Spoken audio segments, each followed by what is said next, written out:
Hey friends and iconic rom-com lovers, welcome back to For Your Reference. You've got your host Katie and OT. And boy do we have a delight for you guys. We've enlisted pretty much no one else could fill this guest spot better. And I am hyping it up and it is definitely worth the wait. Can you please introduce yourself? Hello, this is Bridget Jones, wanton sex goddess with a very bad man between my thighs. It's not really. It's Em from Verbal Diorama. Hello.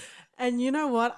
We didn't even have to preface this. And that's what makes Em so amazing. Thank you so much for coming on to our podcast. Oh, thank you so much for having me. I've been so looking forward to talking to you guys. It was literally the delight of friendship because you tweeted about Bridget Jones, whether you were watching it or just generally. And then I was like, OT's never watched it before. And that's literally what sparked this collaboration. Yes. But I was actually watching it because I think it's like a British tradition that you have to watch Bridget Jones at least once a year to be a certified British person.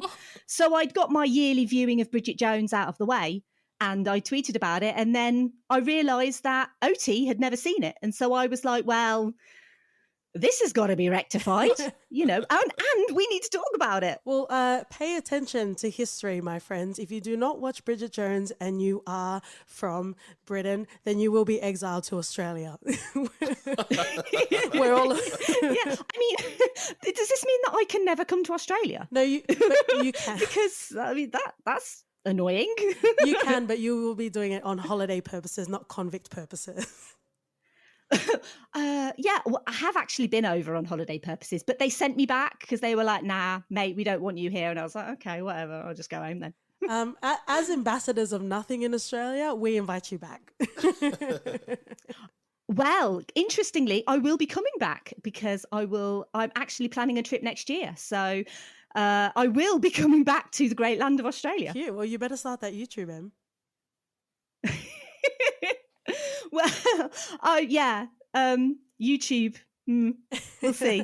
Before we get into Bridget Jones, in case you didn't know, Em has an impeccable podcast called Verbal Diorama. And as we know, the name of a podcast can make or break you in many ways. So I just want to get a little spiel about how you came across that name and do you still love it to this day?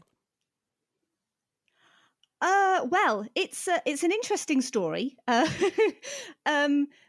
get that a lot. Like, where did your name come from? Because it's quite striking. Mm-hmm. And the first thing that people tend to think about is poo. And there's quite a good reason why most people think about poo. But that's actually kind of where it came from, because I have loved watching movies ever since I was really young. And when I love something, I talk about it quite a lot, as you've probably audibly witnessed if you've listened to any of my episodes, especially episodes with a guest on, because they tend to be quite long, because we like it. I am a very long. Natural kind of talker.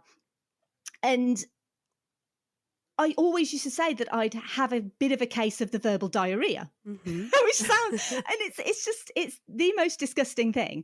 But when I was thinking about having a podcast, that was kind of the natural name that came up. And then I was like, who is ever going to want to listen to a podcast called Verbal Diarrhea? No one. No one's going to recommend Verbal Diarrhea to a friend, are they? I mean, it's just so yeah, that was kind of the start of the name. And there's actually, just going back to Bridget Jones, there's actually it's something that Bridget says, that she gets a case of the verbal diarrhea, which I always kind of quite like. But I was thinking, well, it can't be that. And then the word diorama popped into my head because it sounds a little bit like diarrhea, but it's not as disgusting. Unless it's a diorama about diarrhea. And then, and obviously a diorama is just basically a descriptive model, which sets a scene or something like that. It always looks really beautiful. And I was like, boom, that's it, done. Mic drop. And that was it. So that's it. That's where it came from. And there you go, guys. Brilliance can strike anywhere, but mostly for M. Especially when you're thinking about poo. Well, let's get into it because it is quite an amazing sort of chat that I know we're going to have today. We are covering Bridget Jones' Diary specifically. We might dip into the others in the trilogy, but we're really going to stay in this kind of ballpark. So let's just quickly go into the stats. It came out in 2001. Director was Sharon Maguire, and it's based on the novels written by Helen Fielding. In regards to the box office, the budget was $25 million. The opening weekend in America made $10 million. So it's kind of abysmal relative to the budget. But the cumulative worldwide gross was $281.9 million. Oh. That's a lot of grandma It underwear. did well. Yeah. That is quite a lot to go through. In regards to the cast, this is such an iconic movie and also trilogy. According to IMDb trivia, it's the only romantic comedy that has a trilogy that was released in the millennium. I'm not sure if that's updated, but in any case, it's iconic. And if you haven't watched it, grab your girlfriend, grab your pillow, go and watch it. Or your boyfriend. And get into it. The cast that we have is pretty iconic. You have Renee Zellweger as Bridget Jones, obviously. Colin Firth, and I will try to keep going and not just focus on this, as Mark Darcy. And then we also have Hugh. I'm also trying. Right? I think OT will be the referee for today. Out of Bounds. Is that a sports reference? Yep. I have A no basketball idea. reference. Do you follow like the Premier League, like the football at all, Em? No, Okay. I'm not really a football person. So I know a little bit because I work with blokes and they're always talking about football and who's playing who, but I'm just like, nah, not interested. Right? So I feel like OT watching Bridget Jones was the equivalent of him making me watch Arsenal games. Oh, is he an Arsenal fan, is he? Yeah, Yep. so he understands struggle. He Oh. understands struggle and not always winning all the time, which is good when you're in a relationship with me, definitely.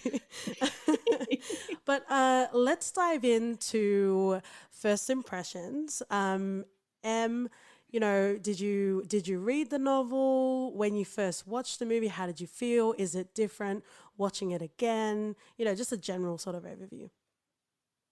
Well, it's interesting because, like I said, it is a little bit of a British institution, and it obviously came out at a time where I'm just trying to think how old I was, maybe, Came out in I can't do maths, 2001. like 19-ish, like something like 19, 20, that sort of age. Mhm.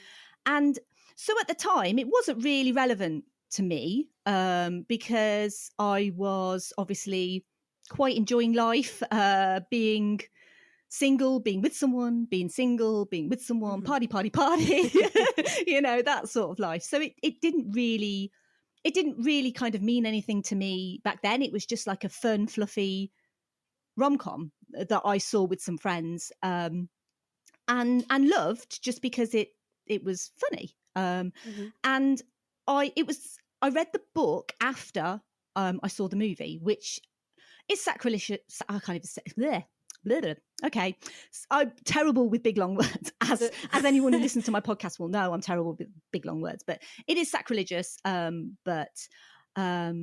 Yeah, I read the book after, and I enjoyed the book actually. Not more than the movie, probably about the same. But I know at the time there was quite a lot in the press, especially the British press, about Renee Zellweger because she's Texan.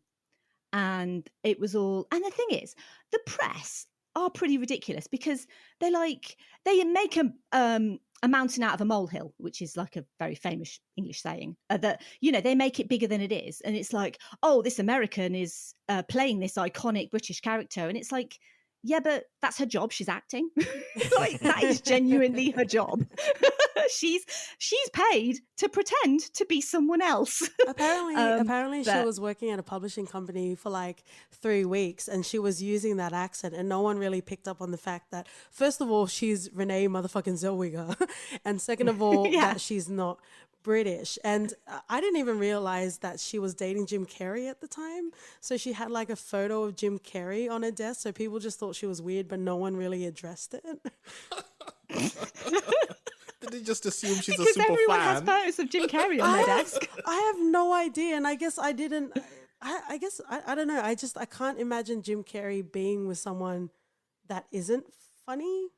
Or I don't really know much about Renee Zellweger's filmography, so I don't know if she's known for comedic sort of roles. I think she has done some comedy. Like she's done like a Farrelly Brothers comedy, and she obviously did Chicago just after this movie, I believe. And she was outstanding in Chicago, like one of my favourite roles she's ever done. But she's not the sort of person who you would sort of instinctively say, well, yes, she's Bridget Jones, because she's obviously American. She's very slender as like an actress. And Bridget Jones is essentially categorized as overweight, not slender. I mean, oh really? I kind of have an issue with how she's depicted as, you know, in inverted commas, fat or chubby, you know, because you watch that movie, she is none of the above. There is no fat. She is gorgeous. There's literally no fat there. She's just stunning. She's just got an amazing figure. She looks and it's great. like all of these other characters are like, she's overweight. And I'm like, yeah, but is she though? I think that's where we use our imagination as viewers. In regards to rom-coms, where do you and we will protect you from the British Bridget Jones patrol, but where does this stack up in regards to rom-coms for you?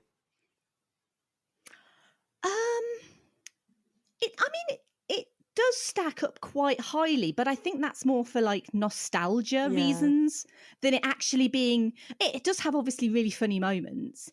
I think it's not aged particularly well in some areas, but from a nostalgia point of view, it definitely kind of ranks up there. But I don't think it's as funny as.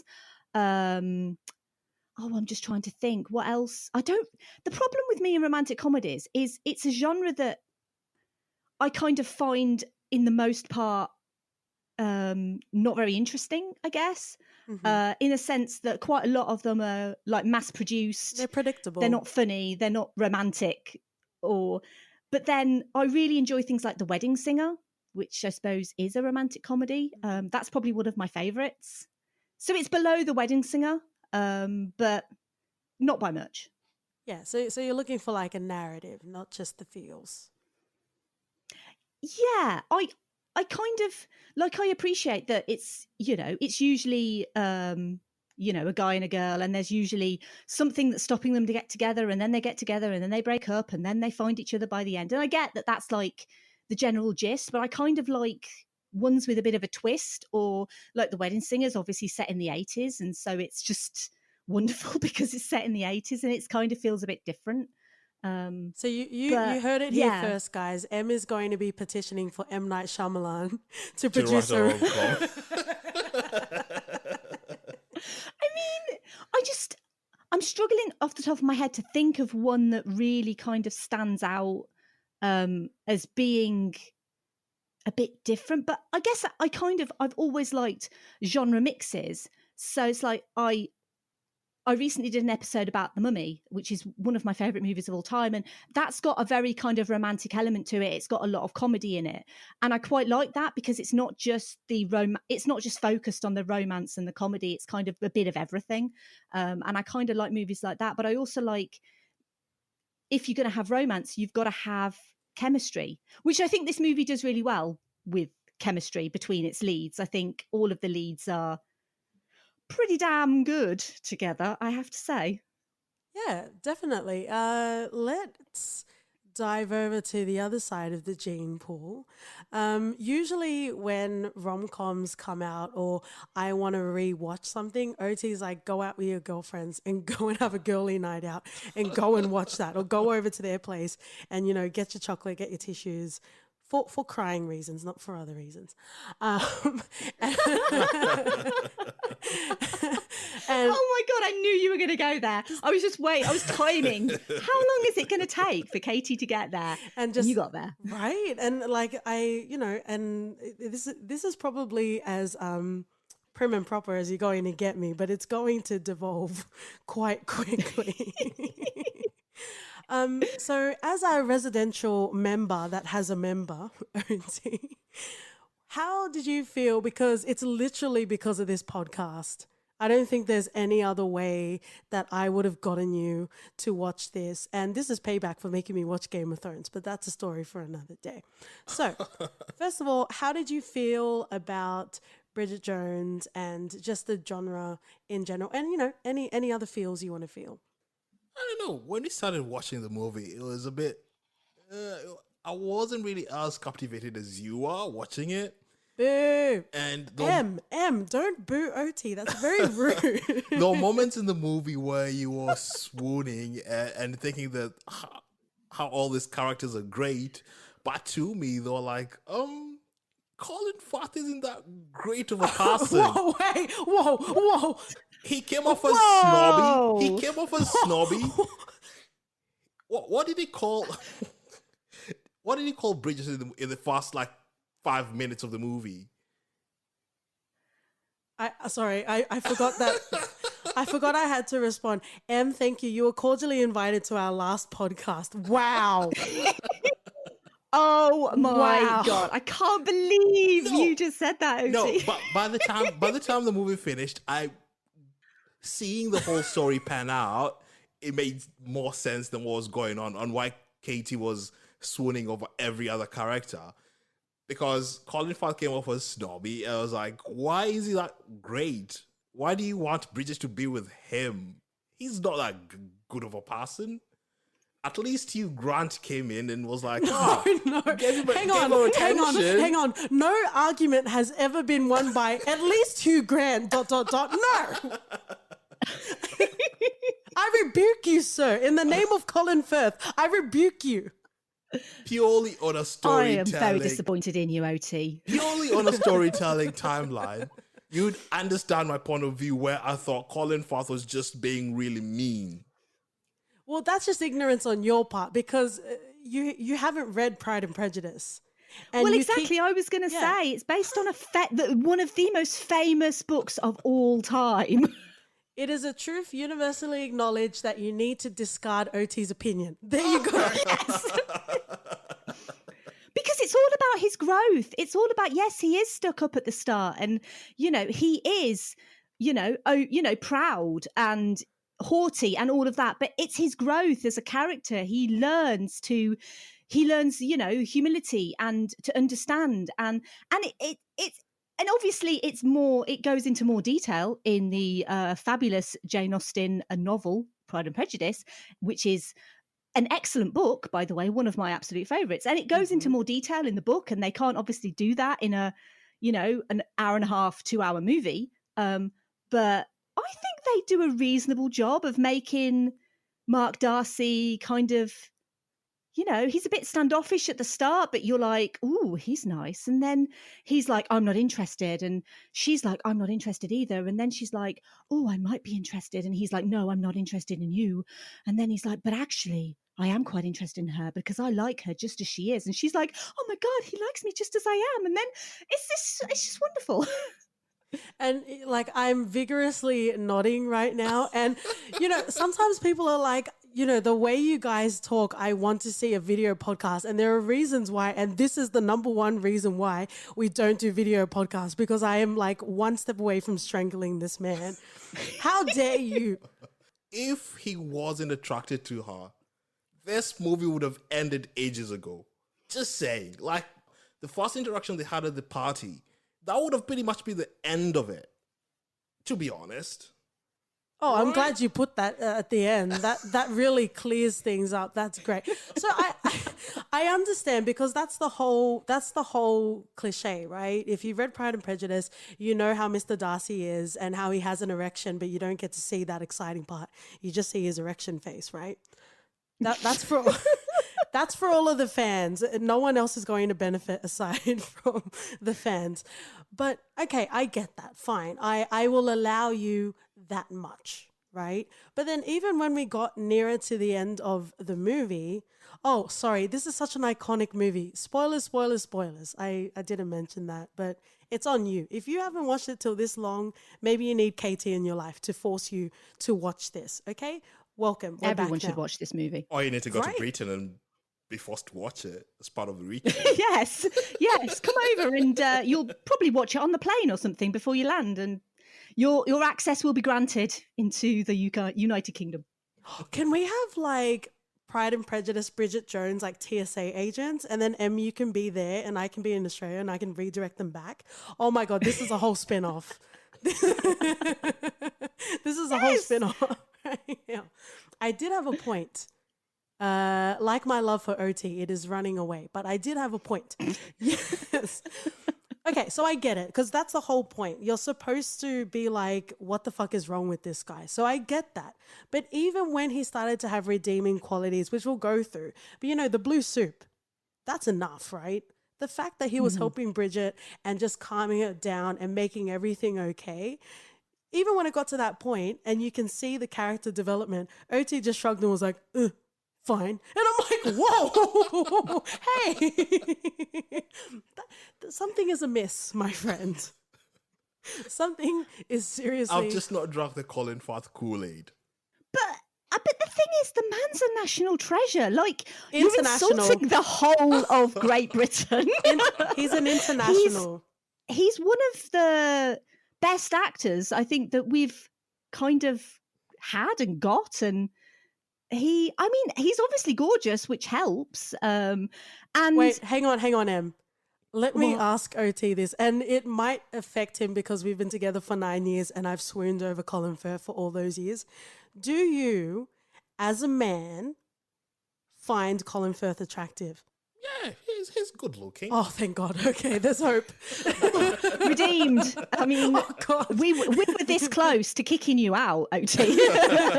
And just having like me and Katie just go on ahead without you. Yeah, and then it'll be verbal diarrhea on your own. Okay, fine. So you understand the legacy that Colin Firth has, and he will continue to have till the end of time. And I've seen him in amazing roles where he's performed brilliantly. Like, I know he's talented. I get it. Okay. Just to give you a bit of context. Oh, no. Are you going to bring up Hugh Grant again? No, I think the first times that we ever talked with Katie, she brought up Colin Firth, I think, 3 times. You're welcome. I don't remember that, but I believe it. So I really didn't understand the love she has for him, because I had seen him in a few things here and there, but it was like, just another actor. It's going to be the shortest. This is either going to be the shortest or the most Colin Firthist podcast, and I'm fine with either. But let me ask you, if Mark Darcy hadn't seen Bridget with Hugh Grant in the party, do you think he'd still be interested? Like, I think the fact that Hugh Grant was paying attention to, I was like, maybe I need to. Okay, so you've banned me from clapping on this podcast, so I'm just going to flail my arms around. Are you forgetting the subplot of what happened between Darcy and Hugh Grant's character? And that's what I'm saying. Like, the fact that Hugh Grant... You need to get off it. So the fact that Hugh Grant swooped on in, and bitch was not faithful. But anyway, Hugh Grant swooping in and just during coitus with the wife, Colin Firth walks in and you're fine with that. And he's still No, I'm not fine with that. But I think the point that Katie's trying to make, because obviously I can tell she's getting quite angry. I'm inconsolable. But the thing is so if you think of it from Mark Darcy's point of view, obviously Daniel Cleaver stole his wife from him, and so he knows that Daniel Cleaver is not a good person. So, and obviously we know that Mark's got history with Bridget, because it's like the whole, you used to play in my paddling pool naked, and all of that. So they grew up together as children. And so at that point, I don't think he's like, I like her. I think he's like, I know what this guy's like. I need to try and protect her. Like, I need to look out for her. And it kind of grows. I think his feelings for her kind of grow from that because of the exposure that he kind of gets to, you know, being close to her. But I think ultimately he sees Daniel Cleaver for what he is. He knows that she's going to get her heart broken, and he thinks, I'm going to be the bigger man. I'm going to try and do something about it. And I think that's really admirable, because he outwardly, we see this kind of really haughty, stuffy, standoffish, you know, kind of a bit too up himself man in Mark Darcy. But ultimately, he knows that to do the right thing, he's a guy who does the right thing, and to do the right thing, he has to try and protect Bridget, because he knows that Daniel Cleaver's going to break her heart, and woman and behold, he does. And I think, you know, Bridget's kind of, well, you know, I'm an independent woman, I can do what I want, but she's also not told the truth by Daniel Cleaver, because she thinks that it's Mark Darcy who's, you know, the bad man, and it's I think that Mark Darcy is actually quite admirable. And I don't think it's a case of he wants to bang Bridget, but I think he just wants to look out for her. And those kind of feelings come a bit later, in my opinion, anyway. Can I take you to my work meetings? Because I feel like you'll more amicably express how I feel in the office. I think I always try and... I'm one of those people where I always trying to look at something like logically and with empathy is what I'm trying to say. But I always try and look at a character's motivations and what a character does by like looking at that character and what we know about that character. And I think with Mark Darcy, he does come across as a bit of a dick at the start. I'm not saying that he doesn't. It's always warranted, though. Pardon? It's always warranted. Well, exactly, because he knows what this guy's like, and obviously, I have this thing with, and I know Oti probably wants to start talking about Daniel Cleaver, because obviously Daniel Cleaver to Oti is, I don't know, like, actually, Oti, what do you think of Hugh Grant in this movie? Like, do you like Hugh Grant in it? Not that I like Hugh Grant. I just feel like he was being who he is, and everybody wanted him to be different. Which is trash. Just because he is who he is doesn't mean he's great. Clearly, he's a playboy. Bridget seduces him in the office. Whoa, hang on. I can't believe you're defending Daniel Cleaver. I am not defending him. I'm just trying to put some context into it. If these are your aspirations, then I am worried. No, he's not a great guy. But I feel like he's misunderstood just a little bit. Or at least people expect him to be something that he's not. What do you mean? Everyone knows that he was rolling in filth. After about a week of being together, Bridget was already expecting them to be married or we'll talk about that. That's its own thing, because they were not in a relationship. That does not constitute a relationship, so that's fine. But just because he enjoyed women doesn't just because he was forthright with it, then that's fine. I feel like you know what you're getting into, and if you get burnt, at least you're aware. Okay, that's fair play. That's like, know what you're getting into, whether it's someone you can go and have groceries with, or it's someone that you can have a hot night of passion in their bedchambers. Yeah, even though I argue that Bridget doesn't know who Daniel Cleaver is, because he lies to her, and he says to her, "Oh yeah, it's actually Mark Darcy who's a bit of a dick to me, and he stole my wife from me, and blah blah blah," and plays the sympathy card, and that kind of endears him to her, because obviously, yeah, all he wants to do is getting her knickers, and that's fine as a character, you know, he's a playboy, but he doesn't do it genuinely. He lies to her to get into her pants at the end of the day, and that kind of just makes him a bit of a dickhead. I agree to a fault, because he did lie to her, but in any case, if you remove all of that, he's not husband material. Right? Oh, I mean, so hell after, no. like, because I think he said that they hooked up on Thursday and then it was now Tuesday, or it was like less than a week. So for Bridget to conjure up a amicable, fulfilling relationship, that was kind of on her. Yeah, okay, that's fair. That's a fair comment to make. But I think that she is obviously the sort of person who loves very easily and very quickly, and she is very enamored by him and his good looks and the fact that he's interested in her. Because I think, you know, if any kind of good looking guy comes up to you and starts chatting you up, you're immediately a little bit. I always say no, M. I always say no, M. OT, stop looking at me. I always say no. Don't even breathe in my direction. But you know, when you're single, obviously, I don't mean when you're in a happy, committed relationship with someone who doesn't like Colin Firth. But wow, that hurts. That hurts more. But I think it's only natural that if you've got this good-looking guy coming onto you and he's like really suave and knows all the moves, and I mean, I've said before many times, I always in my history been attracted to the bad boy, you know, to the Daniel Cleaver. It's got me nowhere in life, but that's kind of it's really sexy, and he is a really kind of sexy character, and I'm like, I totally understand completely why Bridget is all about him. And I can also understand, I mean, I'm not as maybe forthright as Bridget, but I can kind of understand a little bit why she's like, oh my God, he's the one. Because he's like so sexy, he's really into her, they have great sex, you know, he's gorgeous. And so she's all like, she's got all of this like hormones and stuff running through her body, and she's all like, yeah, this is the one for me. And then she realizes it's only been like 5 days or something ridiculous. But I can understand.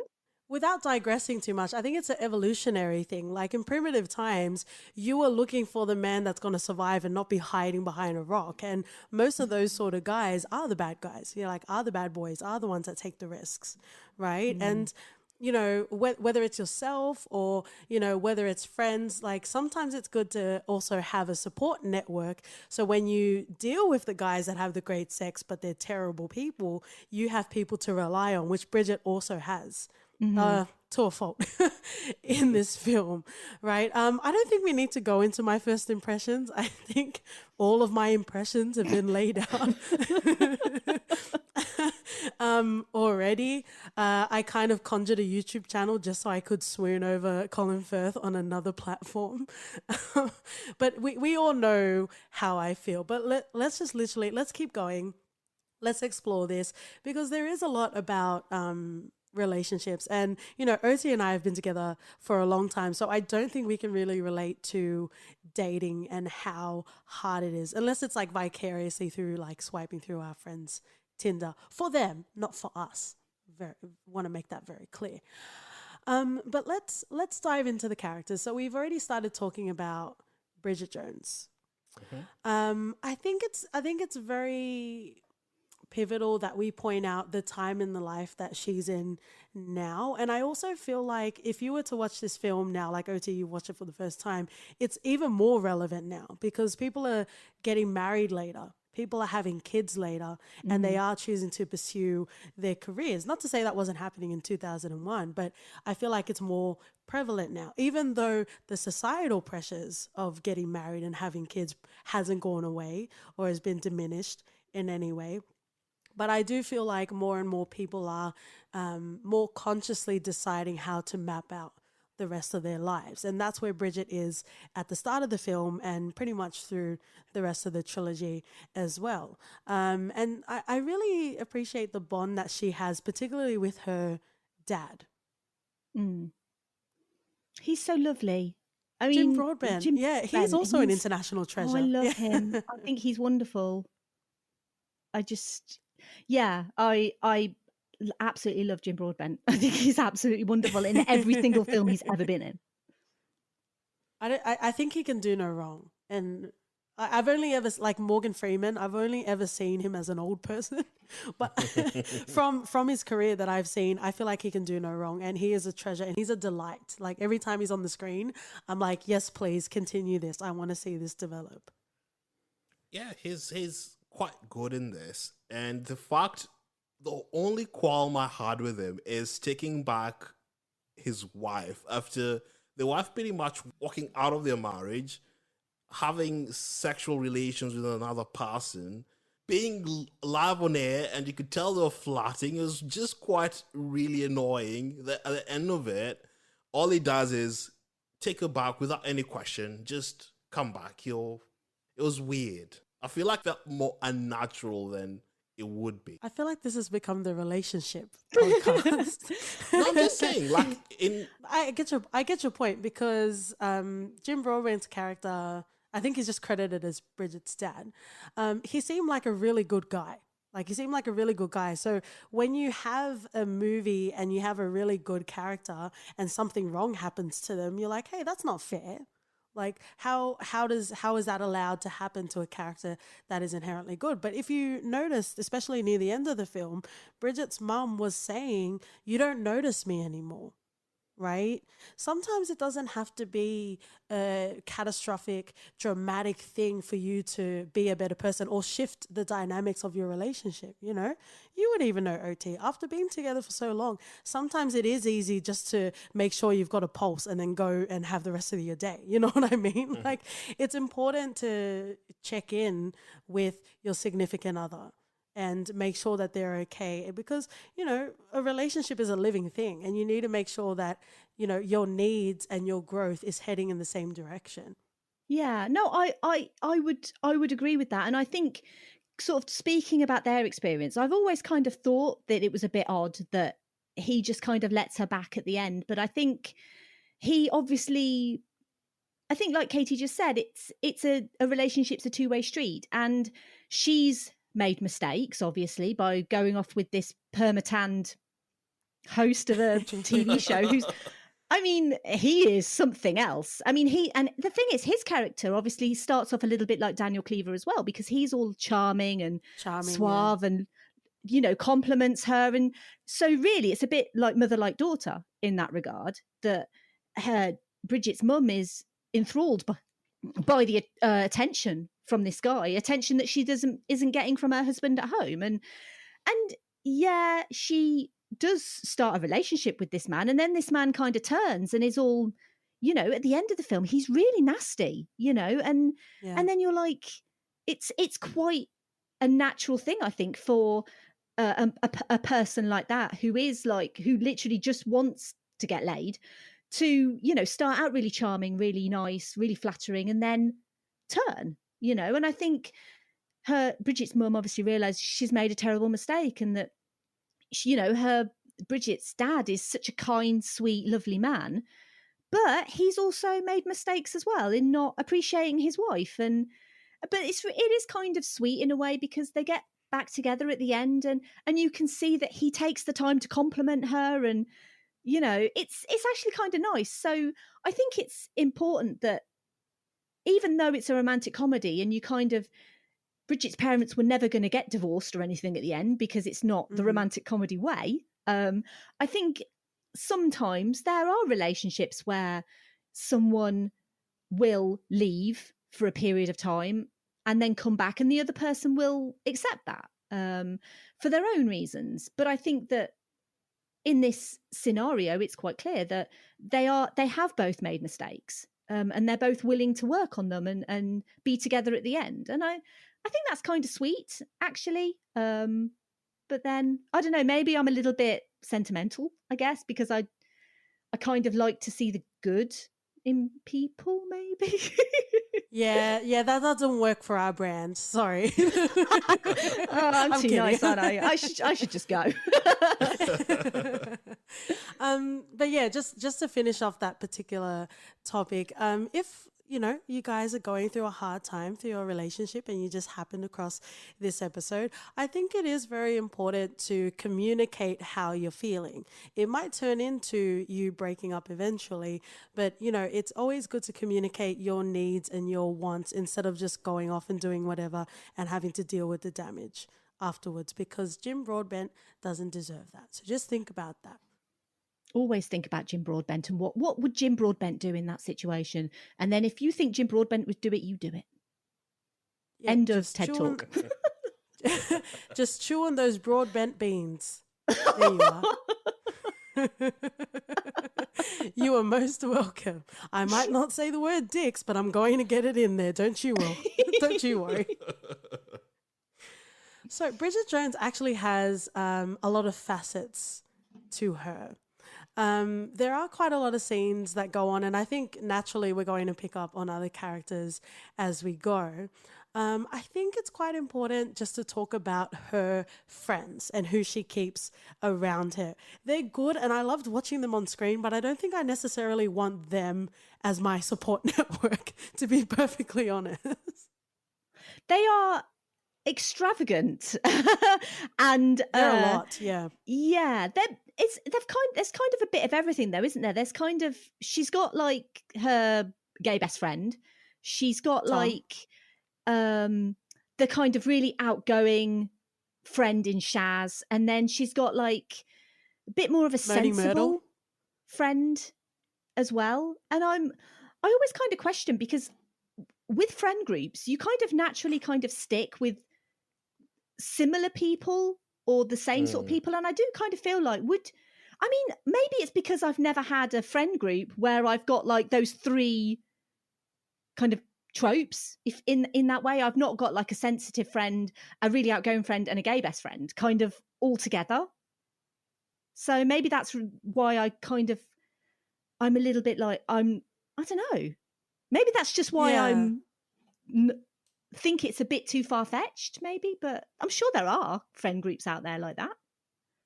Yeah, it's like I like the idea of like having those sort of friends, but then I'm also like, can I stay in my pajamas and watch movies with my man and my dog? Like, can I do that instead? But they were quite interesting in the way, I don't know, maybe because Bridget was very vocal about her insecurities. Maybe it was nice having friends that didn't fully immerse themselves, because I guess if you're having insecurities, maybe it's nice to have friends that are a bit lighter and kind of not dismiss it, but like brush it off instead of being in there with you and you continually diving deeper into your insecurities. I don't know what's better, but maybe that was good for her. I think it was definitely good for the movie, in a sense that we know that Bridget has this diary, and we know that she smokes too much and drinks too much, and well, we can talk about the fat shaming a bit later, but she talks about her weight a lot, and I think it's quite good actually that the movie dwells on it, in a sense that it's kind of what the movie's based around. The fact that she thinks she's a terrible person because she drinks too much and smokes too much and eats too much or whatever.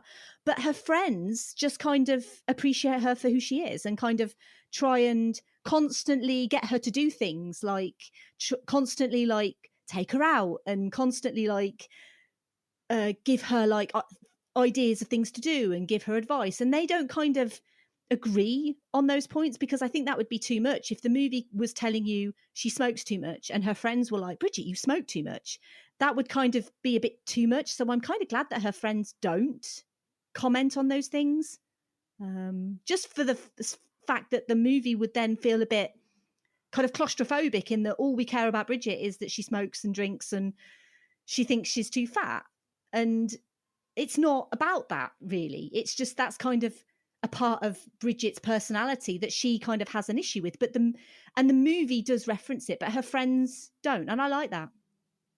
Yeah, and I think it's quite a nice dynamic that they have as well. And especially when she came back to say he likes me, well, Mr. Darcy loves me or likes me just the way I am.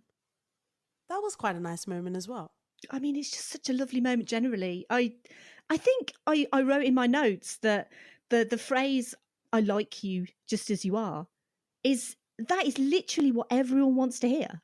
Everyone. Yeah. There is no one in the world who doesn't want someone to say to them, "I like you just as you are." And it's this most simplest little phrase in the world, but it means so much, really.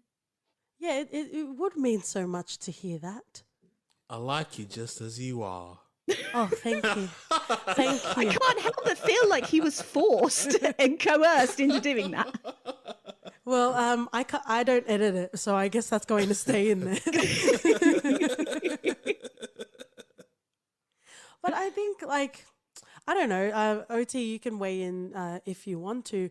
But yeah, as a woman, it's like, years and years of media and your family, and if you go to church and school, of just telling you that you're not enough and you need to be a certain way. And it's literally, you won't, or you're not allowed to feel good about yourself until you get to this point, right? So it's nice to have love from the onset and get continual love as you better yourself, right? Yeah.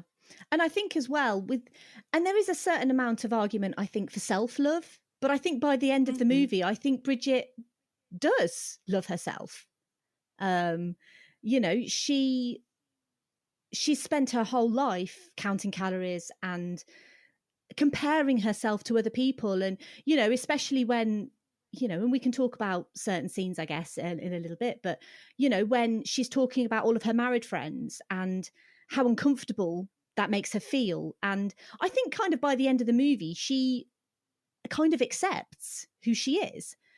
And I think it's important, you know, when we're talking about a romantic comedy, it's generally, most romantic comedies are generally about the love between a man and a woman. But I think we are kind of getting to a point in movies where that kind of dynamic isn't as important. And when I say that, I mean that, you know, you could have movies where your couples are two men or two women. But I think what I'm trying to say is that self-love is kind of becoming a bit more apparent as well, that it doesn't matter how much someone loves you, you know, whether you're a man or a woman or they're a man or a woman or whatever. But it's important that you love yourself, because if you don't love yourself, then how can you get love from another person? Am I making sense? Yeah, complete sense. And you actually can try to love another person if you don't love yourself. But what happens is you start to take from them the gaps that you have in yourself. This podcast has gone really deep all of a sudden, hasn't it? And not sexually. It's a strange feeling, but I'm getting just as much pleasure, I can assure you. I hope your listeners are as well, though. I think they're in a good stroke right now. Definitely. I think we need to kind of start talking about Colin Firth and kind of, you know, bring it back round to the topic that everyone wants to hear, apart from Oti. Yeah, now I wish there was a camera on his face right now. So let's talk about scenes. Let's focus on specific scenes with Colin Firth and Hugh Grant. Okay. Oh boy. Yep. Okay, you get to choose residential OT. Do you want to focus more on Hugh Grant or Colin Firth? Why am I asking? No, let's go with Colin Firth. Okay, so we understand that they had a childhood together, but there wasn't really anything surfacing. It was more him trying to look out for Bridget, right? And then we get to some very tender moments in the film. So, you know, Em was just mentioning being inside of that dinner party where literally everyone is married. And, you know, we're together, but we also get that sort of pressure of when are you going to get married? When are you going to have kids, right? But it's during that scene where we have that, you know, Colin Firth not necessarily confessing as much as I would have enjoyed, but he did talk about Bridget Jones saying, I like you just the way you are. You're terrible at public speaking and pretty much everything else. But and the verbal diarrhea. Yes, and the verbal diarrhea. But I like you just the way you are. And the funniest thing is because, you know, in the dating game, you're just so used to being confused and playing games. Like that's the default, right? So to have someone to be so genuinely honest, you know, Moaning Myrtle was like, oh, are you sure not like skinnier or with perkier boobs? Like, are you sure that's exactly what he said? And they actually referenced that, which is a callback. You're welcome. Later in the scene where they're having dinner at Bridget's house, where they're giving her a toast saying, just the way you are. Oh, I love that. Oh, I love that. So Because that's the scene with the nice. blue soup. And Yes. I love that Yes. Bridget can't cook. I think that's amazing. Well, I think it would be a disservice for her to just like whip up a 3 Michelin star meal, right? Yeah, yeah, no, absolutely. Not just something But edible would have love that passed. Mark Darcy comes around and he helps her, and I just think it's one of my favourite scenes with her and him, because he's just, I mean, he's gorgeous, obviously, but he does everything he can. He suggests all these things, and he's like, oh, let's try this, let's do this instead, we can do it, it's fine, let's go ahead. And it's an absolute disaster, but it's just so wonderful.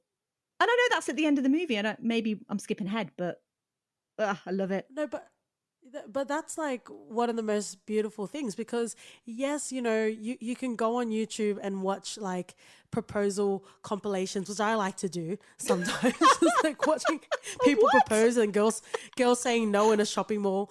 Like my whole point, there's a grandiose feeling about romantic sort of gestures, right? But this particular scene where Mark Darcy is helping Bridget, it's literally not that. It's behind closed doors, and it's those small sort of gestures that really add up in regards to building that foundation of something that's real. Mm-hmm. But then doesn't Daniel Cleaver show up in this scene?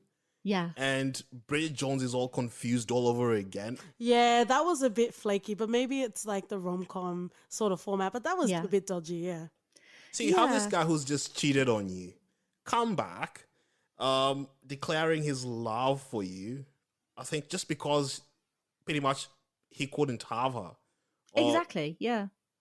Yeah, and then all of a sudden you forgetting about this amazing bloke who's helping you cook for your friends. Thank you. Yes. Mm-hmm. Yep. Yeah, I'm just trying to appease everyone over here. But it's just a weird scene where Bridget's supposed to be, well, not intelligent. Well, I wouldn't call her intelligent, but regardless of that, at least you should be emotionally aware of what's right for you at that point in time. But I think you can't control your feelings, really. I think with hindsight, I don't think anyone would say that they've made an excellent decision when feelings are involved. And I think that she obviously has feelings for Mark, and it's quite clear because they're so wonderful together in this movie. But then, obviously, when Daniel comes round, it's something that you can't control. If your ex, your most recent ex, comes back into your life all of a sudden, especially if, maybe you didn't part particularly well, but the sex was really good, and you would kind of naturally get those feelings. And I actually understand Bridget's reaction in a way, because here's this guy who says that, he's kind and he's sweet and he's the good guy. He's the one that she should want. And she probably does. Well, obviously she does. But then this other guy who's like a bit of a rogue, a bit naughty, very sexy, who takes her out of her comfort zone a little bit more, turns up. And it's like this, well, I like this guy, but I also like this guy. And I think it's easy to scream at the TV and go, well, Bridget, what are you doing? Don't be an idiot. Mark Darcy's there. But in real life... That dick, though. In real life, I think you would experience that confusion, and especially when you've got Colin Firth and Hugh Grant and you've got to choose between them. I mean, in real life, that would probably be a little bit impossible. Colin Firth, obviously. But yeah, I don't know. Maybe I'm just looking at it from how I would if I were Bridget. And obviously, in this scenario, in this podcast, I am the closest thing to Bridget Jones on this podcast. Really. I'm sad that it took this long for you to say it, because I didn't want to have to impose that title on you. You can call me Bridget. It's fine. Let's just start it. I'll just change my name, move to London. I think, no, she does live in London, but like her parents live in the home counties. And yeah, I'll get a ridiculously expensive flat in London. Because that flat will cost her an absolute fortune. like prices in London are crazy. So she must earn a hell of a lot of money, even if it was back in 2001. If you didn't think shit was going to get real on this podcast and we want to talk about economics and real estate, you were wrong, my friends. I am so sorry for bringing this podcast down. it should be like up, like where in the crazy stratosphere it usually is, and I feel like I'm bringing it down back to a normality level. So I apologize. We go where we need to go. Hashtag Bridget Diorama. We gotta make it happen. Yes. Oh yes. Preach. There we go. We've achieved all we can. I feel like the only responses we can do is in the form of GIFs. Not GIFs. We don't know her. Well, I guess instead of going all the way with Colin Firth, which is what I would love to do on every daily basis, let's catch up with Cleaver's character, right? I think the formative sort of scenes we have is they go through this honeymoon sort of phase. They're having great sex, which I feel like everyone should experience. Everyone should have, whether it's with other persons, whether it's with yourself, or whether it's with the same person, people should have great sexual experiences, right? And it's not to say you need to stay with the same person, but, you know, keep it spicy, guys. Start a podcast. That's what we did.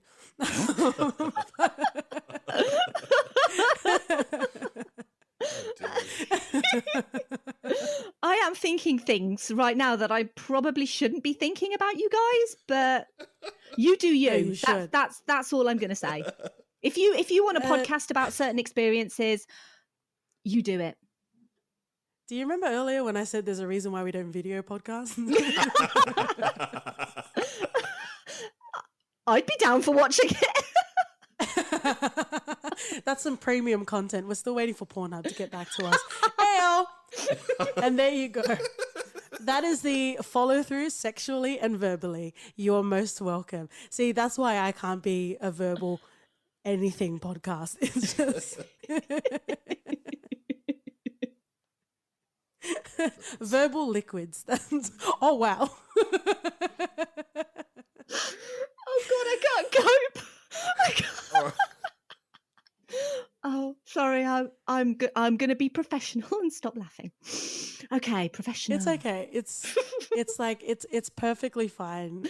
It's absolutely fine. And you know what? Like, at work, one of the guys is like, "Katie, you're fucking hilarious. Like, I love you. We have great banter, but I cannot imagine you in a romantic setting."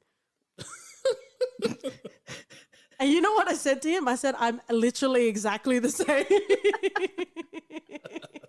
I don't think I would be a good protagonist in a rom-com. I'd be going around yanking all the dicks. No, I think you would be an amazing protagonist in a rom-com. In fact, I think we should petition Hollywood. I think we need to get some producers out there. I think we need to write to some people. Spielberg, J.J. Abrams, I don't care. Let's get this done. Let's get this romantic comedy done. This is like the spiritual sequel to Bridget Jones. You could even oh my God, we could even get Colin involved.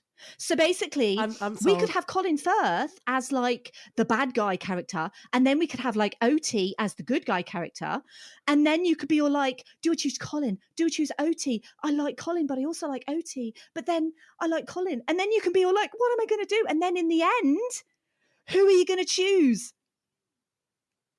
Obviously, this is where you say OT. Say OT. Say OT. I can see her face, and she's actually trying to think who she'd go with. Okay, so let's be real. For your reference, listeners, I think more than 5 times on this podcast, I have mentioned that OT's lady love is Halle Berry. And I have actually cordially, formally invited Halle Berry to this podcast. And I actually said that I would watch. So just to put it in context, I am very generous, okay? So I'm allowed to have a qualm, okay? Allow me this much. We were talking about Cleaver, see? Yes. I just didn't want to talk about him, and we just went onto a different tangent. But I think one of the moments that, like, you know, the wires started to fray with Cleaver's character was when he was supposed to accompany Bridget to the Tartan Vickers event. Mm-hmm. And she was wearing that cute bunny costume, right? And he really, so he was going to, well, I really don't believe he was going to go with her. And then right at the last minute, he was really dismissive to her. Yeah. Like, no, you go, you'll be fine. I'm busy. And then I don't remember what his retort was, but it was really aggressive. Like, I've got a real job, or something to that effect, Yeah. to really diminish how Bridget was feeling in that moment. OT specifically, did you start to see the cogs turn for you, that perhaps he No, wasn't at the that point, I greatest? just felt like Bridget came on too strong that night, because that's when she said she loved him, or she was planning their whole life together, which came off a bit too strong for anyone it would be, because it's just been, what, 5-6 days? So it was understandable that he would try and get out or just leave, get some sort of perspective, because it's scary. You've been with someone for a few days and then they declare their love, regardless of how heartfelt or how noble it is. It's still scary, because he's not that kind of person. That's not him. He doesn't commit. It's really interesting, actually, because I have never seen it from that point of view ever. And I find it so fascinating that what OT just said, because I've just seen it as, well, Daniel Cleaver's a dick. Like, he's just a complete dickhead and all he wanted was to shag her and leave. And I never once thought that maybe she'd come on too strong and he was scared, ever. I feel like a light bulb has just like gone on and like bing, because of that's really interesting, actually, that I'd never even thought of that. But I guess, I don't know, I'm not a dude, so I've never been in a situation where a girl has told me that after a few days. But how interesting is that? Like, it's like it gives a complete different perspective, really, to his motivations, if you look at it that way. I was literally just going to dismiss him. So you are a much better person than I am. You're just still pissed about the whole Colin Firth thing, aren't you? I mean, I feel like this is a grudge that's going to be, days, weeks, months. I think this is going to change, for your reference, forever. No, I'm over it. It's fine. No, just look at it this way. The second he leaves there, after being told that he's going to be tied down to her after knowing her for 5 days, he goes back to the city and just finds a way to cheat. And even when Bridget... But we find out that Bridget is the one that he's cheating with, because apparently he had some sort of relationship, if you want to call it a relationship, with the lady from New York. Yeah, because they'd been together for a long time. Yeah, but dude, he didn't have a meeting. He literally went back to that lady. Don't make it like some noble, like, oh, it just happened. You didn't tumble and your dick perfectly fall in a vagina. That does not happen. Wasn't Colin also cheating? Yeah, but he's acrobatic. What do you want me to do? What do you mean cheating? That was his work colleague. Oh, they weren't together. So No. They weren't having any sort of sexual relations, despite them going to couple events together. And For high school Katie, I will say no. It was very amicable. They shook hands at the end of the night.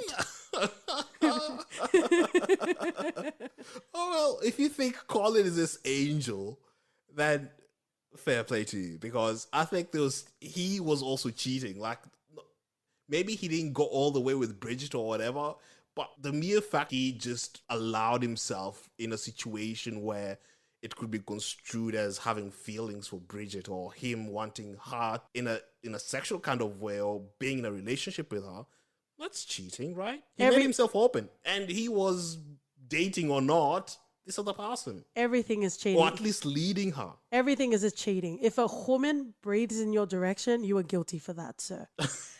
I think it's getting into a really interesting sort of topic of, well, what constitutes cheating, I guess, but with Mark specifically and his, she's like a business partner, I guess, Natasha.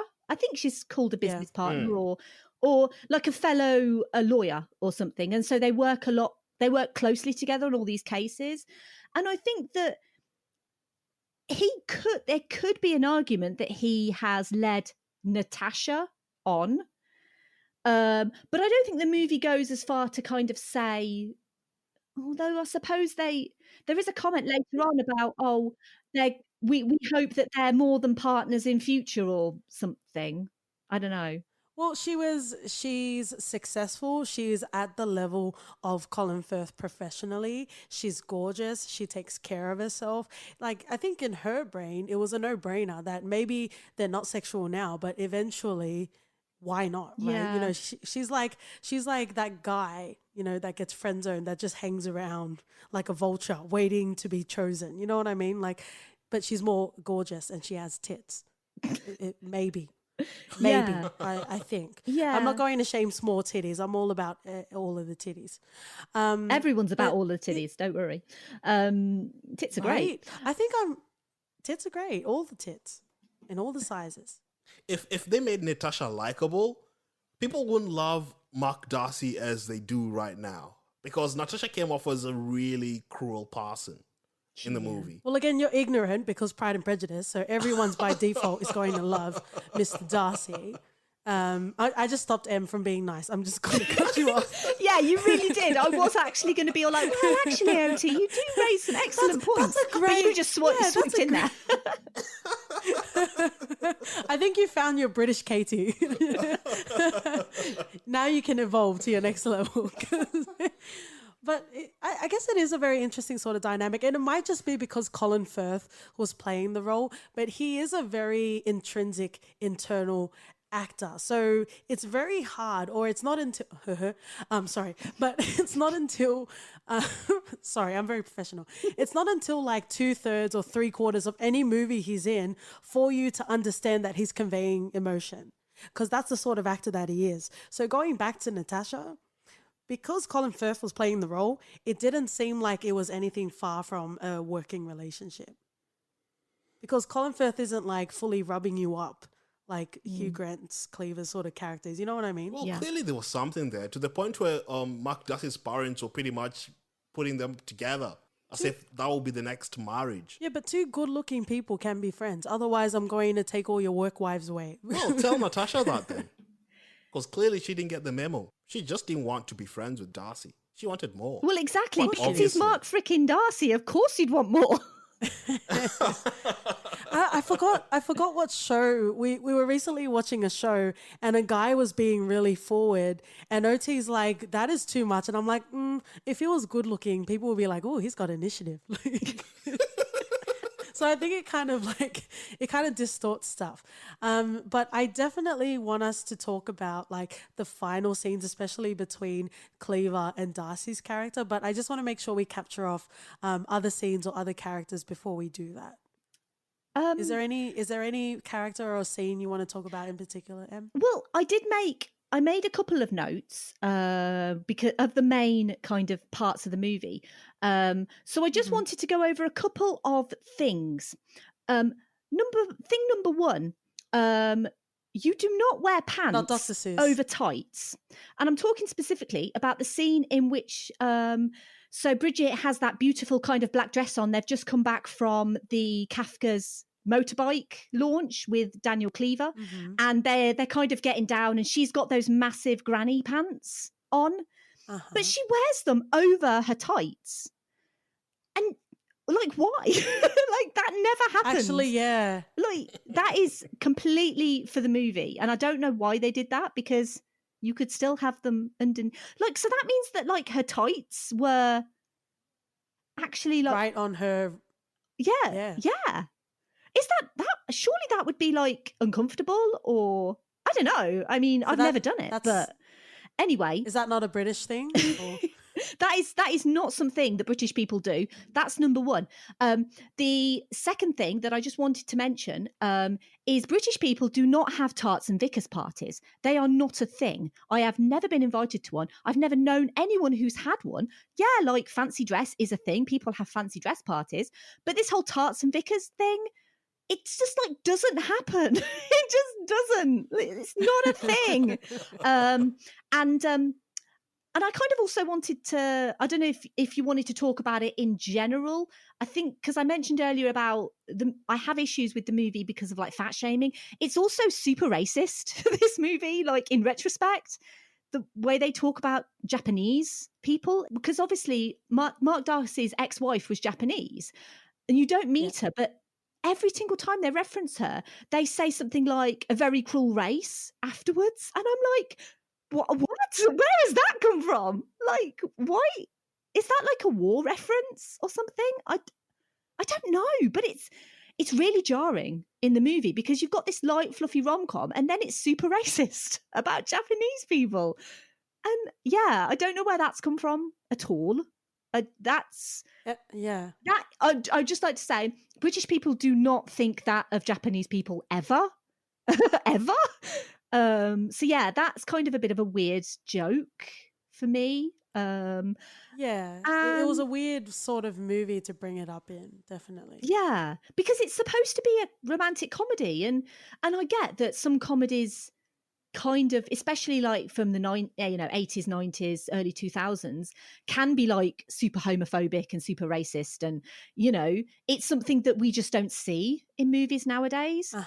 But it's really like weird and out there, and I'm like, yeah, but I mean, because obviously this movie's set in London, but there's like hardly any people of color in this movie anyway. I mean, it's just like, according to this movie, London is super white. And that is just not true at all.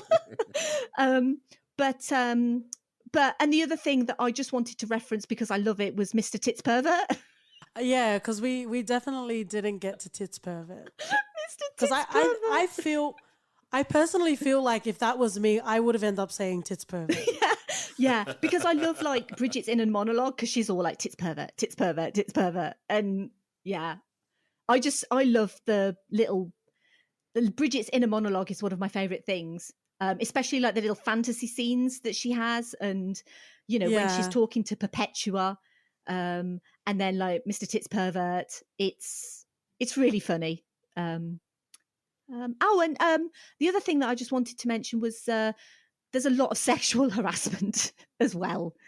And that's exactly the point, because she calls him Tits Pervert, right? Because he's Tits Pervert, essentially. But then Hugh Grant gets in the elevator and like pinches, or I think he gets a full-on grope of her ass. Yeah. Is that okay because he's conventionally good looking? Like, you know what I mean? Like, is it okay then?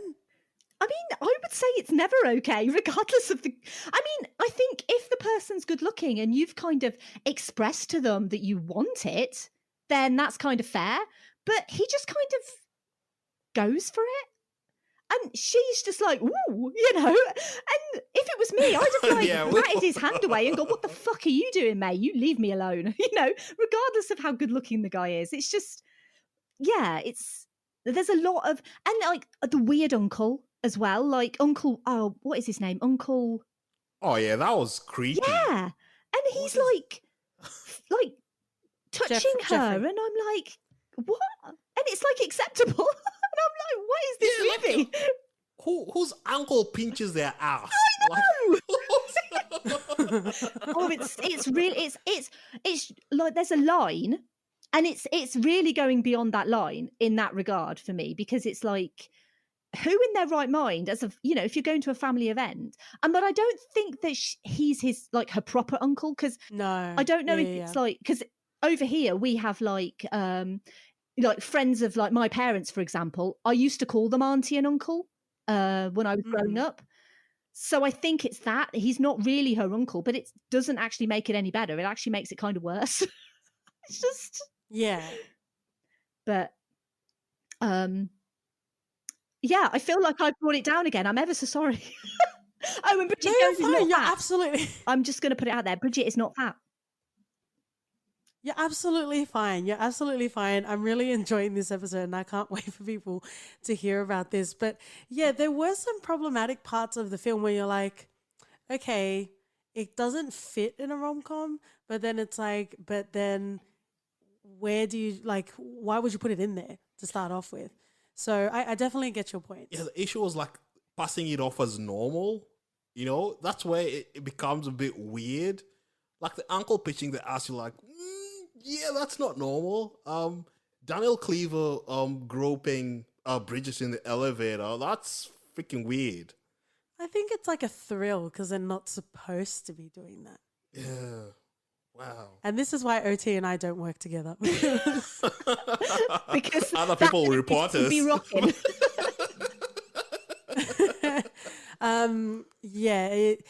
Other names that were being workshopped for him on this podcast was Spanky, but we're not getting into that today. Spanx pervert. There you go. Oh my god, Spanx pervert. Oh my god. I'm literally just gonna tweet Spanx pervert after this and see what happens. I think that should just be your teaser for the episode. You could be all like, "Hey guys, we've got a great episode coming up, and the one clue that you need is Spanx pervert," and just leave it at that. And that tweet will just fly into the stratosphere. It will be retweeted. It will be like, "What is this? What is this?" And it'll be like, and then eventually it'll be Bridget Jones, and everyone will be like, "Yeah, but why though?" And then they'll realize it'll be legendary. Then they'll all see because they talk about fat shaming, and they said that she gained 25 pounds, which I think is about, is it 12 kilos? Like, yeah. But that's not a lot. Like, no, that's if she's like overweight, that's not a lot. Like, and there was literally no love handles on her. But I think it was an edge of reason. She was trying to get out of bed post-coitus with Mr. Darcy, and she was like covering up her jiggly bits. And Mr. Darcy's like, "I love your jiggly bits." And that's another beautiful moment where, you know, all of the things that, you know, you try to put on makeup and then run back in the bed so he doesn't see your naked face, and you know what I mean, and like trying to hide your body and all of those insecurities, they all just melt away with Mr. Darcy, and that's such a beautiful thing. Yeah, he's lovely. That. He's basically what women want. You know, that is it in a nutshell. What women want, someone like that, someone who's kind and respectful and, you know, just like treats you like a queen. And yeah, he's perfect.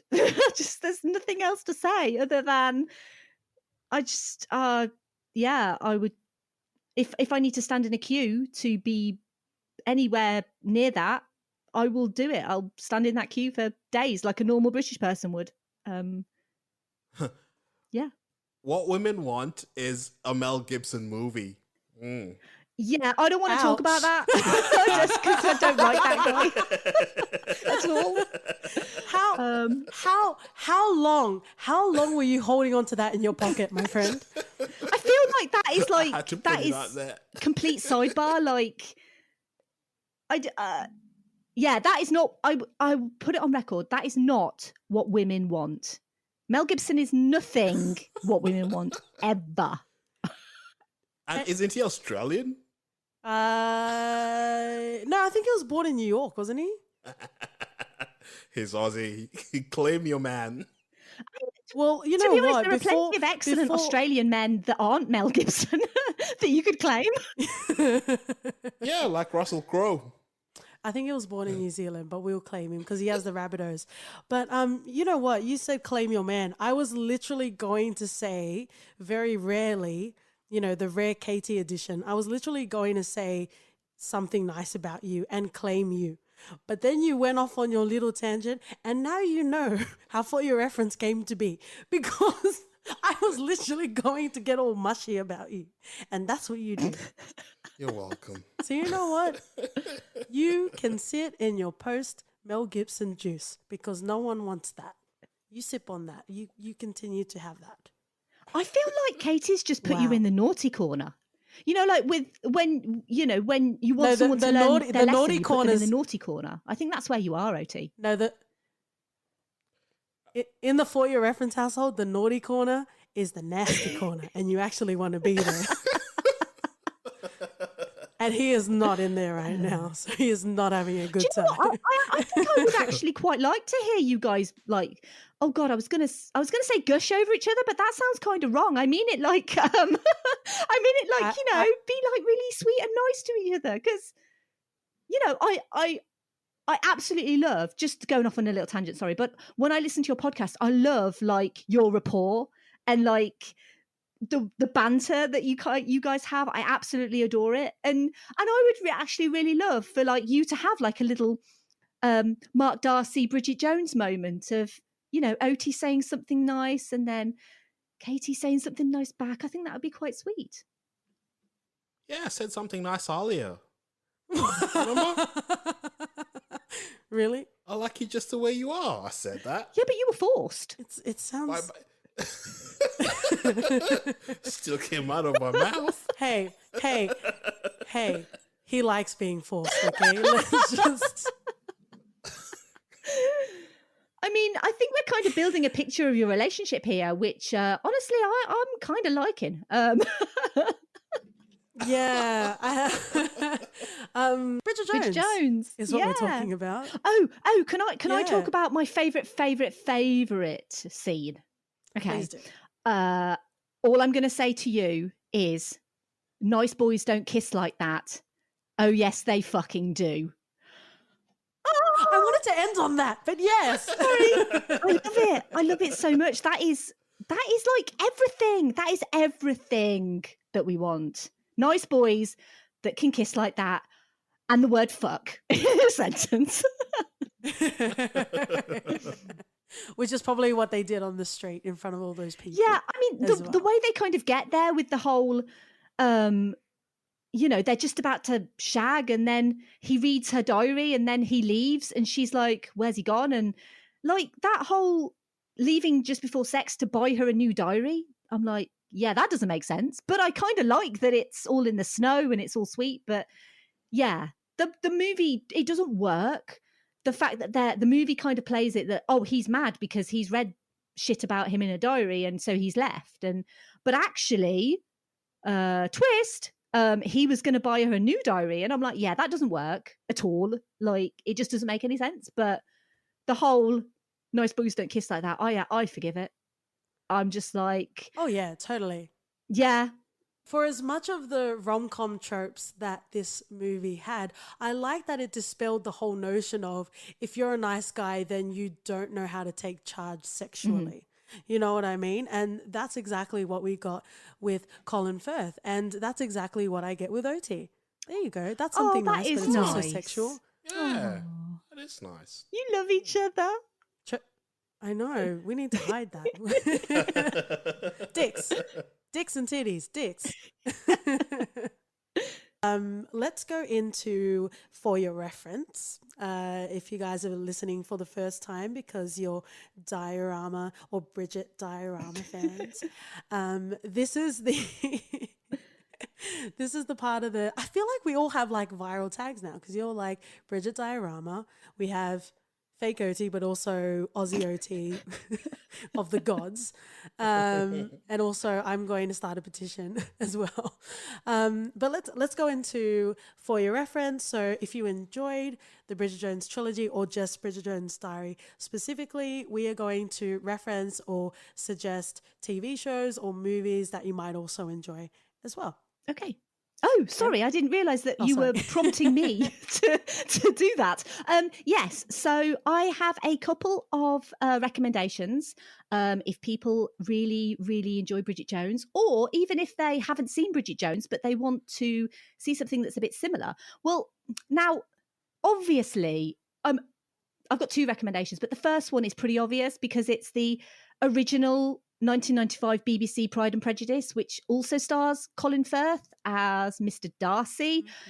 It's one of my absolute favourites. I've got it on... I remember it's one of the few things that I had on VHS. I bought it on DVD and I have it on Blu-ray because I love it so much. It's so gorgeous.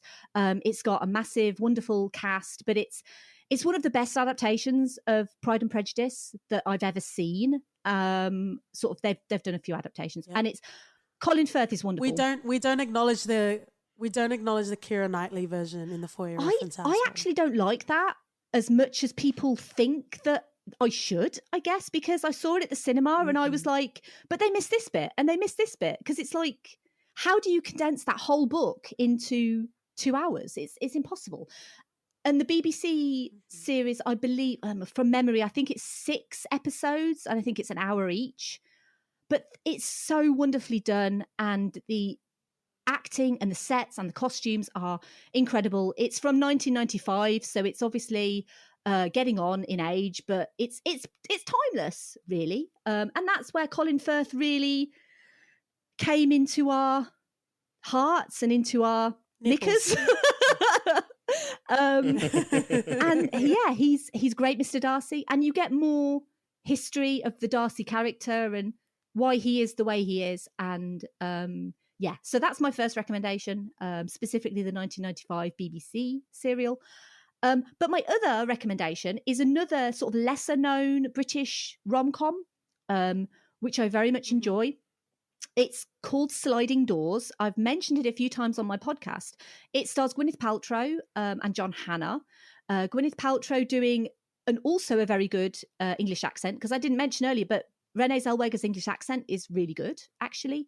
But Gwyneth Paltrow is also really good at an accent, and it's a romantic comedy with a bit of a twist, because it's all to do with these alternate timelines and her character, the difference in her two lives. So she basically has this one life where she gets on a train and what happens when she gets on the train, and this other life where she misses the train and what happens with her life when she misses the train. And it's really fascinating, and it's something that I actually want to do on an upcoming episode of my podcast, because I think it's a really clever premise. And it's a great way to understand alternative timelines as well, as to how you can have two timelines sort of in one entity. But it's a lot of fun, and I wanted to recommend that over like Four Weddings or Notting Hill or something like that. Even though they're good, I think everyone chooses Notting Hill. Four Weddings and a Funeral is a British rom-com kind of thing. So I just wanted to choose Sliding Doors. So that's it. Nice. OT, do you want me to field this? Yeah. Okay. I wasn't sure. It could go either way. I've also got two references. I've had a feeling you were going to reference the BBC miniseries, and that was on my list. So that's fine. Sorry. We won't need to fight. That's okay. No. It needed to be said. It definitely needed to be said. The first that I will reference is personally one of my favorite rom-coms, You've Got Mail. Oh, yeah. That's also quite... Yeah, it's also quite an old sort of rom-com, but I really, really love it. And now that I say it, I feel like I need to rewatch it. Again, OT, watch out. We're going to have another rom-com night. You know what I thought when you said that? What? I thought you meant the You Got Served movie. I was like, what? What's that? You've Got Served with It was Sony Pictures. It had do you remember the boy band B2K? With Marcus Houston? No.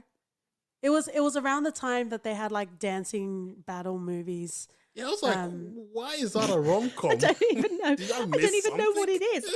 Oh, okay. Carry on, sorry. The last movie that I will reference is A Single Man. I believe it's Colin Firth's best performance. Yes, The King's Speech, and he did win an Oscar for that, and he did deserve it for King's Speech. But A Single Man, the depth that he had to draw out for that role, impeccable. Well, I've not seen it, but I've been recommended it before, so I will definitely hunt it out. It's just one of those films that you just come across because it's Tom Ford's directorial debut, the designer. Yeah, it's amazing. So that's what we'll be referencing. We'll put it all in the show notes. Speaking of show notes, where can we find you? Okay. So this is what I need to be professional about. Okay. So you can find me, obviously, as we've mentioned, my show is Verbal Diorama. And just so you know, I like to look at the history and legacy of movies you know and movies you don't. So production, casting choices, special effects, trivia, you name it. I love it. I talk about it. I love movies with interesting stories. So if that sounds interesting, you can subscribe and download all available episodes on iTunes, Spotify, Stitcher, TuneIn, Castbox, or basically go in your podcast app, search Verbal Diorama, and you'll find me. I'm also on social media. I'm on Twitter, Instagram, Facebook, and now also on YouTube, but I don't really post many videos there yet. Just at Verbal Diorama. And I also have a website, verbaldiorama.com, where all of my episodes can be found as well. And I'm going to start writing a couple of articles soon, so hopefully they will be fun. Or you can just email me, verbaldiorama@gmail.com. So if you just want to chat, or just like hit me up on Twitter. Twitter's like my favorite place. Because you've got like crazy people like Katie on Twitter, and she's just like joyous. But yeah, it's you can basically find me wherever, and I hope that you do. I've got all sorts of episodes on all sorts of things. So yeah, hit me up. Perfect. Well, if you want to see what we do on a week-to-week basis on Twitter and Instagram, we are For Your Ref Pod. You can send us an email. hello@fypodcast.com. And please, if only for one, leave a rating and review on Apple Podcasts, because it definitely helps all of us for Verbal Diorama and also for your reference. And I just want to say today was delicious, and I will be riding high for the rest of the night. And I'm so glad that we did this episode. Please check out Verbal Diorama, and if you've checked it out, do it again, because she is that bloody good. Thank you. I don't think that I am, but thank you anyway.